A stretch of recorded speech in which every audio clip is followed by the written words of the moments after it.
Hey guys, it's Sarah. How are you guys doing? I'm just making a quick video to check in with you guys because some of you have asked me where I've been, what I've been up to, how things have been going. So I'm just here to give you a little update and say what's up. I don't really keep up with any social media right now except for my personal Facebook page, but if you're interested, please request to follow me on Instagram. It's the same username as here, and I will try to update a little bit more often if y'all are interested. So anyway, it is almost the end of April, as you know, maybe from watching this. I'm updating the same day that I'm gonna upload. But the last I spoke to you, I think, was the end of November. So it's been a good, 5 months or so? And I was just finishing up my Whole30 at that point. And I did have a good weight loss result with that diet, if you will, but not good at the same time. Also, quick side note, I know that the video and the audio here is not great, but I figured since it was just a quick video that we wouldn't worry too much about it. Anyway, I don't know if I regret doing the Whole30, but I know that it totally threw me over the edge because it did not, how can I say it? I don't want to blame the Whole30 for what I chose to do, but I chose to just go on a super binge after that. Of course, you know, with the holidays and everything, and because I hadn't really gotten to eat any of the foods that I really wanted to eat for almost a month, I just totally went off my rocker. And then I just spent from the new year, from the start of the new year, just trying to get my shit together again. And I feel like I do right now. But I've been dealing with a chronic pain issue in my pelvis and my lower back.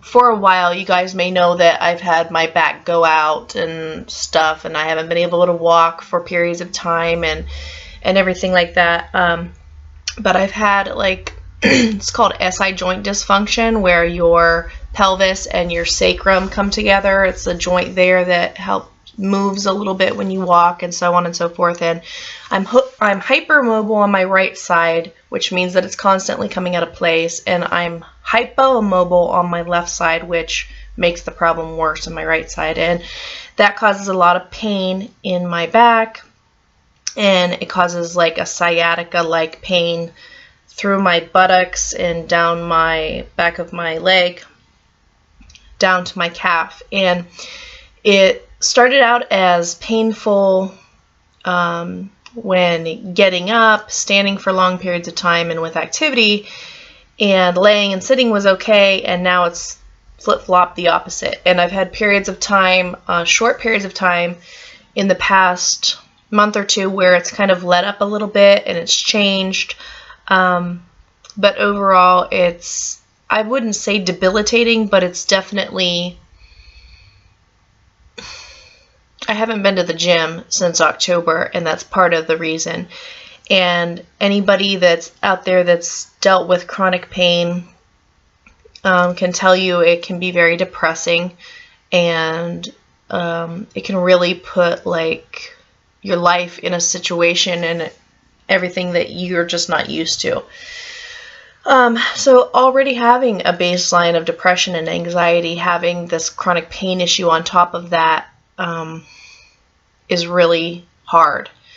But I have pushed myself out of my comfort zone lately, and I've made a couple of new friends here on base, and I'm actually really, really glad about that and happy about that. And one of the girls, her name is Nicole. I've got her to sign up for a membership at the Y, so now I have another buddy that I can go to when I want a buddy to go to the gym with and everything. And so anyway, that's a good thing that's happened in my life. And I think I had already finished school the last time I talked to you, so I finished school. Madison and Alana are in school. Lexi is almost 2.5 now, and so she's, you know, her precocious little self. And yeah, so that's for the family update. Now, to the weight loss thing, I don't remember my exact weight. Where's my phone? Try to tell you my exact weight. Of course, I've got my Fitbit Charge HR that I haven't taken off my wrist since I got it last spring, and I love it.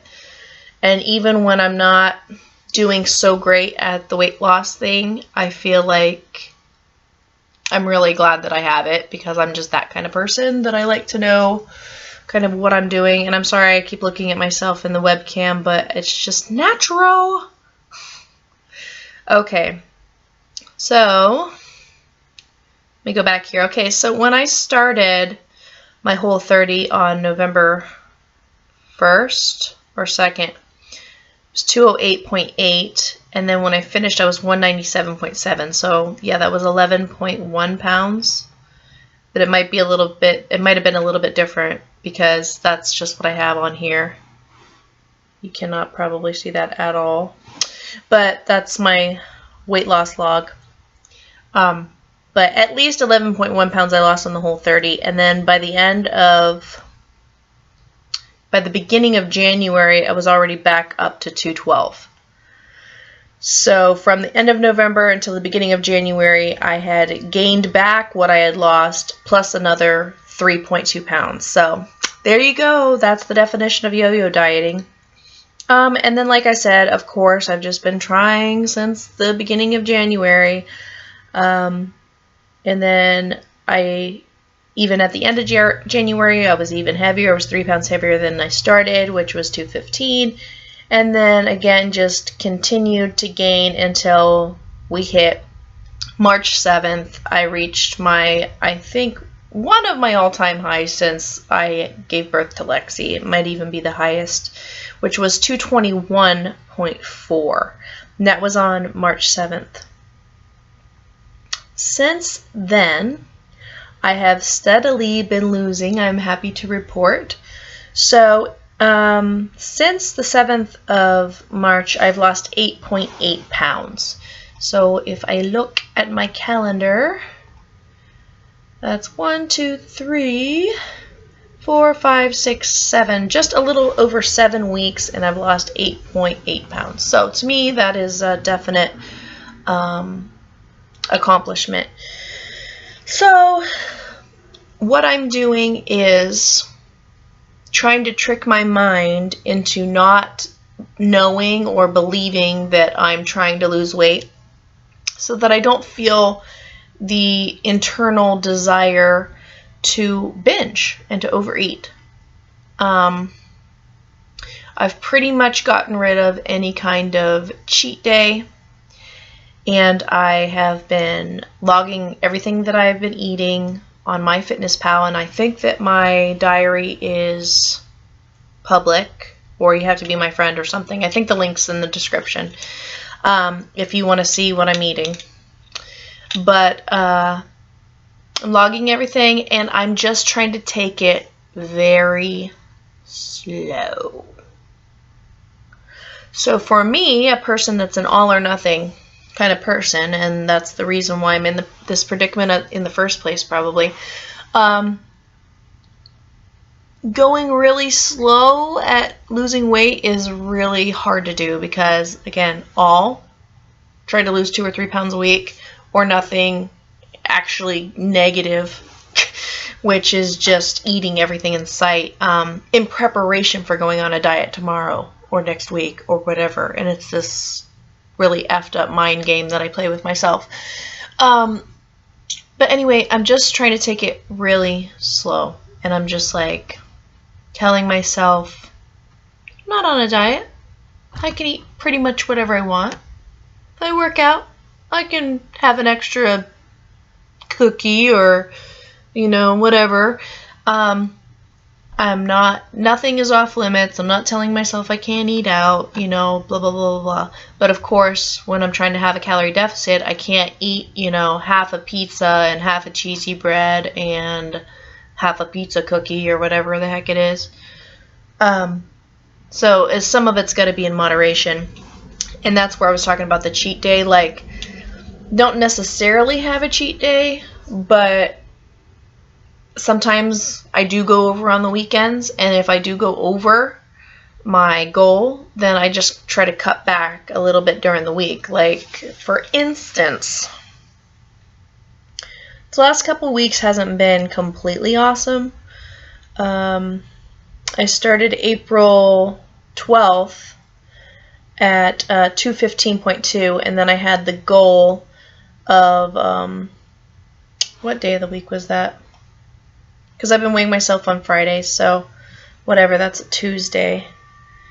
So let's say, okay, April 15th, I was 214.4, and then my goal was to lose a pound by the 22nd, and I only lost 0.2 because I was totally messing up, and I wasn't sticking to my deficit very well. So this week, my goal is to get to 213.2 by Friday, and I've actually already surpassed that. And like I said, I usually only weigh myself on Fridays, but I weighed myself today just to see where I was at, and I was at 212.6. So I'm kind of ahead of the game right now. So unless I mess up between now and Friday, that's where I'm at. So again, you can't see this, which sucks, but okay. You'll just have to trust me. Okay, so my goal is to have a 500 calorie deficit every day, which means eat 500 calories less than what I'm burning. So 500 times 7 days in a week is 3,500, and that's supposedly a pound. So if I go to, goodness gracious, Friday, can't see this, was 600 calories over my goal. So I actually ate 100 calories more that I burned that day. Not good. I mean, I try, at least if I'm going to go over, I try not to go over my maintenance, which is the actual calories that I'm burning, because then you're gaining weight if you're eating more than you're burning, okay? And then Saturday, totally messed up. I was over 1,000 calories over my goal. And then still Sunday I was a little bit over at 258. So I knew that I had to get my stuff together on Monday. So I'd burned a lot because, what did I do? I did a long walk on the treadmill that night because my daughter was at basketball practice, so I walked on the treadmill. And I burned a lot that day, and I was actually 1,000 calories under to try to make up for what I did on the weekend. And I still ate over 1,800 calories, so it's not like I'm starving myself or anything. And then yesterday, which was Tuesday, I went to the gym again and I did a body flow class, which is like a yoga class. And I ate over 1,900 calories, but I was still almost 700 calories under my goal. So again, I'm just trying to add some balance. I think I'm doing really good. Of course, never count your chickens before they hatch. I'm really sick of being on this roller coaster. But my theory is, and my thoughts are, that if I don't feel deprived and I don't feel like I'm on a diet, there's nothing to rebel against, so therefore there's no throwing in the towel necessarily and going anywhere else, because I'm kind of happy where I'm at. I mean, I still get to eat the foods I want. I don't feel deprived. If I want an ice cream cone, I go get an ice cream cone. And the part of that is that I'm burning so much because I am so heavy right now, and my heart rate is up because I am out of shape. So the better in shape I get, the more weight I lose, the less calories I'm going to burn on a daily basis, and therefore the amount of food that I'm allowed to eat is going to go down. But I feel like that's kind of too many chickens to count right now before they've hatched. So I'm just going to just stick with what I'm doing. As long as I'm continuing to track and I'm just continuing to watch my portions. I'm feeling pretty good about it. So that's what I'm doing. Hopefully 1 pound a week. And God, oh, it's just it's so exhausting to keep going through this. But I feel like I'm doing really good. So I hope you guys are doing really good. Let me know what you're up to in the comments. If you have any questions that I didn't answer in this video, please leave your comments. Follow me on all the things down there, and I'll talk to y'all later. Bye.